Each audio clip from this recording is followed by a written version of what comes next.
Operation सिंदूरमध्ये भारताकडून मार खाल्ल्यानंतर पाकिस्तान आता भारतीयांवर सायबर हल्ला करण्याच्या तयारीत असल्याची माहिती समोर येत आहे।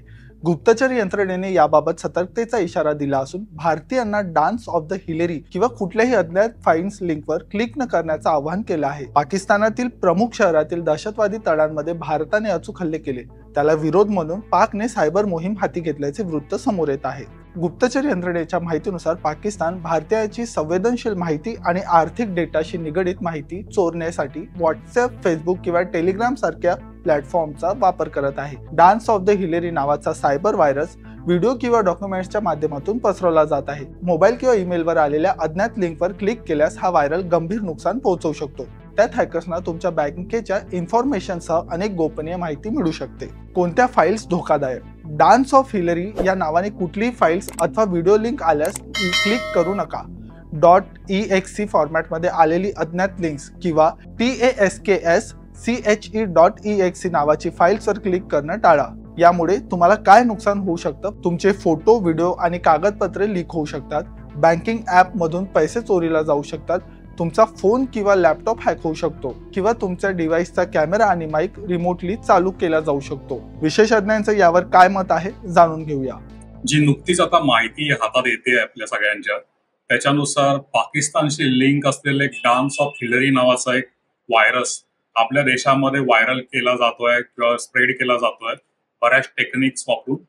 आता ह्या टेक्निक्स वापरून हा जो व्हायरस आहे हा एखाद्या मोबाईल मध्ये किंवा एखाद्या स्मार्टफोन असेल किंवा एखादा लॅपटॉप किंवा डेस्कटॉप असेल इथपर्यंत पोहोचायचा प्रयत्न करतोय आणि याच्यासाठी सोशल मीडिया प्लॅटफॉर्म, मेसेजिंग प्लॅटफॉर्मचा वापर केला जाईल, त्याच्यात लिंक्स आल्या जातील। आणि हा जो व्हायरस आहे हा ऍक्च्युली एक रिमोट ट्रोजन हॉर्स किंवा ज्याला रॅट असं बोलतो आम्ही सायबर सिक्युरिटीच्या भाषेमध्ये, हा रॅट जो आहे हा बऱ्याच काही टेक्निक्स वापरून बनवला जातो, ज्याच्यामध्ये एखादी व्हिडिओ फाईल असेल, ऑडिओ फाईल असेल किंवा एखादी इमेज फाईल असेल किंवा एखादी PDF सारखी डॉक्युमेंट देखील असेल, तर ह्याच्यामध्ये ह्या व्हायरसला इंटिग्रेट केलं जातं आणि ह्याची टेक्निक असते, ह्याचे काही टूल्स असतात जे हॅकर्सकडे असतात आणि ह्या स्टेग्नोग्राफी सारखे काही टेक्निक्स वापरून हा जेव्हा तुम्ही या डॉक्युमेंट ज्या बनवलेल्या असतात किंवा ह्या ज्या व्हिडिओज बनवल्या असतात ह्याच्यावर जेव्हा तुम्ही क्लिक माराल तेव्हा तो व्हायरस जो आहे तो तुमच्या मोबाईलमध्ये किंवा तुमच्या डेस्कटॉपमध्ये इन्स्टॉल केला जाईल आणि तो लिंक असेल एखाद्या पाकिस्तानच्या किंवा कुठल्या तरी वेगळ्या देशाच्या सर्व्हरमध्ये जो हॅकरनी त्यांच्या कंट्रोलमध्ये घेतलाय। अशा सर्व्हरला आपण कमांड अँड कंट्रोल सर्व्हर म्हणतो, जिथून ते तुमच्या मोबाईल डिव्हाइसला कंट्रोल करतात। आता काय झालंय, AI/MLचं एवढं ऍडव्हान्समेंट झालंय आणि काही असे जे हॅकर ग्रुप असतात जे स्टेट स्पॉन्सर्ड असतात, म्हणजे एखादा देश दुसऱ्या देशाशी युद्ध चालू असताना किंवा वैमनस्य असताना त्या हॅकर्स ग्रुपला फंडिंग मिळते, त्यांना पैसे दिले जातात, लाखो करोडोंची मदत दिली जाते की लवकरात लवकर तुम्ही जाऊन या देशामध्ये हंगामा करा किंवा तुम्ही या देशामध्ये जाऊन डिजिटल इन्व्हायरमेंटला डॅमेज करा, लोकांचे फायनान्शियल क्रिडेन्शियल चोरा, त्यांच्यावर हॅकिंग ऍक्टिव्हिटीज करा, त्यांचे फोटोज जे मोबाईलमध्ये सेव्ह केलेले आहेत ते तुम्ही मॉर्क करा, त्यांचे चेहरे वापरा आणि त्यांच्या डॉक्युमेंट्स बनवा, त्याच्यानुसार तुम्ही काही ऍक्टिव्हिटीज करा मॅलिशियस। तर अशा सगळ्या घाणेरड्या ज्या गोष्टी आहेत ह्या डिजिटल वर्ल्डमध्ये हमखास होत असतात। वेळ आली आहे की आपण सगळ्यांनी मोबाईल डिव्हाइस असो किंवा लॅपटॉप असो किंवा डेस्कटॉप असो ह्याला एक व्यक्तीसारखं ट्रीट केलं पाहिजे। आता जसा मोबाईल डिव्हाइस आहे आपल्याकडे, जे स्मार्टफोन आहे त्याला कॅमेरा आहे, त्याला एक माईक आहे त्याच्यातून तो ऐकू शकतो, आपल्याला कॅमेरा आहे त्याच्यातून तो बघू शकतो किंवा तो आपल्याशी संवाद साधू शकतो SMS किंवा सोशल मीडिया ऍडव्हर्टाइजनी। तर ह्याला एक व्यक्ती म्हणून तुम्ही तुमच्या जवळ बाळगा। आणि जसा हा जो व्हायरस आला आहे तर ह्याच्यासाठी तुम्हाला ऑटो डाउनलोड जे फीचर आहे मेसेजिंग टूलमध्ये, जसं व्हॉट्सअप सेटिंगमध्ये पण तुम्हाला भेटेल, तर ऑटो डाउनलोड फॉर मीडिया म्हणजे कुठलीही डॉक्युमेंट, व्हिडिओ, इमेज जे पण तुम्हाला व्हॉट्सअप ग्रुपमध्ये येईल किंवा अननोन व्यक्तीकडून येईल ती ऑटोमॅटिकली तुमच्या मोबाईलमध्ये डाउनलोड होईल, हे फीचर तुम्ही बंद करा। दुसरं आहे की कुठलीही फाईल जी अननोन माणसाकडून आलेली आहे, तुमच्या ईमेलमध्ये असेल किंवा तुमच्या मेसेजिंग टूलमध्ये असेल व्हॉट्सअप सारख्या किंवा कुठल्या वेगळ्या लिंकद्वारे असेल, तर त्याला तुम्ही कुठेही डाउनलोड करू नका। पहिलं तुम्ही हे पण करू शकता की त्या व्यक्तीला फोन करायला तुम्हाला संदिग्ध वाटत असेल की हा माणूस मला तर कधीच फोटो किंवा व्हिडिओ पाठवत नाही, पण आज मला याने व्हिडिओ का पाठवला.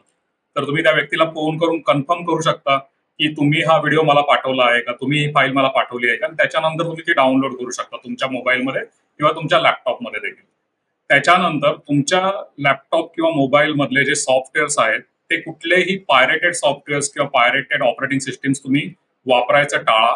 कारण की बरेच असे जे पायरेटेड सॉफ्टवेअर असतात हे रॅट, जसं मी सांगितलं तुम्हाला, रिमोट ऍक्सेस ट्रोजन, ह्याच्यासाठी एंट्री पॉइंट असतात आणि त्याच्याद्वारेच ते तुमच्या सिस्टीमला इन्फेक्ट करतात. चौथी महत्वाची गोष्ट म्हणजे तुम्हाला जर एखादी अशी इमेज आली आहे तर तुम्ही ती डाउनलोड केलात, ती चूक तर तुम्ही केलात, पण ती इमेज पुन्हा दुसऱ्या लोकांना फॉरवर्ड करू नका किंवा तो व्हिडिओ दुसऱ्या लोकांना फॉरवर्ड करू नका. पाचवी गोष्ट म्हणजे आपल्या देशामध्ये बरेच लोक जे आहेत ते पायरेटेड मूव्हीज बघतात किंवा पायरेटेड सिरीज बघतात. जसं आता समजा नेटफ्लिक्स सारख्या किंवा कुठल्याही एखादा चांगला मूव्ही आलाय आणि त्याची मूव्ही तुम्हाला तिकीट नाही काढायचे, तर आपण काय करतो की कोणीतरी पाठवलेला व्हिडिओ फाईल आपण डाउनलोड करतो आपल्या मोबाईलमध्ये, आपल्या नातेवाईकांना आणि बऱ्याच ग्रुप्समध्ये व्हॉट्सअपला पाठवतो. तर हे सगळ्यात विकेस्ट पॉइंट आहे आपल्या बऱ्याच अशा देशांमध्ये की जिथे लोक पायरेटेड सॉफ्टवेअर्स किंवा पायरेटेड मीडिया फाईल्स वापरतात तिकीट काढण्यापेक्षा किंवा लायसन्स विकत घेण्यापेक्षा. आणि हे सगळे वीक पॉइंट जे आहेत हे वापरून असे अटॅक केले जातात. तर कुठलाही नवीन मूवीचा किंवा ऑडिओ सॉंगचा जर तुम्हाला फाईल आली असेल तर ती तुम्ही पण ऐकू नका किंवा क्लिक नका मारू आणि ती तुमच्या बाकीच्या ग्रुप्सला पण पाठवू नका. त्याच्यानंतर तुम्हाला जर कोणीतरी संदिग्ध वेनी काही मेसेजेस करतोय किंवा कॉल करतोय तर अशा लोकांना पण तुम्ही कुठेही खत पाणी टाकू नका किंवा त्यांना प्रतिसाद देऊ नका. आणि अननोन ग्रुप्समध्ये, व्हॉट्सअप ग्रुप्समध्ये जिथे काही दुश्मन देशातले लोक जरी असतील, जर +92 हा नंबर जो आहे हा पाकिस्तानचा आहे, तर अशा व्हॉट्सअप ग्रुप आणि मेसेजिंग ग्रुप्स पासून पण थोडं लांब राहिलेलंच बरं. कारण की आता जी युद्ध परिस्थिती चालू आहे आपल्याला माहिती नाही की कोण कुठे आहे आणि कोण काय आहे. तर मी तरी स्वतः माझ्या वैयक्तिक आयुष्यामध्ये देखील हे पाळायला लागलोय आणि याची खूप नितांत गरज आहे. तर मला वाटतं या सगळ्या गोष्टींमुळे आपण ह्या व्हायरसपासून दूर राहू शकतो आणि आपल्या मोबाईल किंवा लॅपटॉपला इन्फेक्ट होण्यापासून वाचवू शकतो. दरम्यान हा व्हायरस संशयास्पद लिंक्स आणि अटॅचमेंट फाईल्सद्वारे येतो. गुप्तचर यंत्रणेने भारतीयांना कोणत्याही अज्ञात फाईल्सवर क्लिक करणे, डॉक्युमेंट्स उघडणे टाळावे असा सल्ला देण्यात आला आहे. या हल्ल्याचा उद्देश भारतात दहशत पसरवणे, लष्करी प्रतिहल्ल्यापासून लक्ष विचलित करणे, नागरिकांचा डेटा चोरणे आणि त्यांना ब्लॅकमेल करणे आणि भविष्यासाठी लक्ष्य करणे हाच आहे.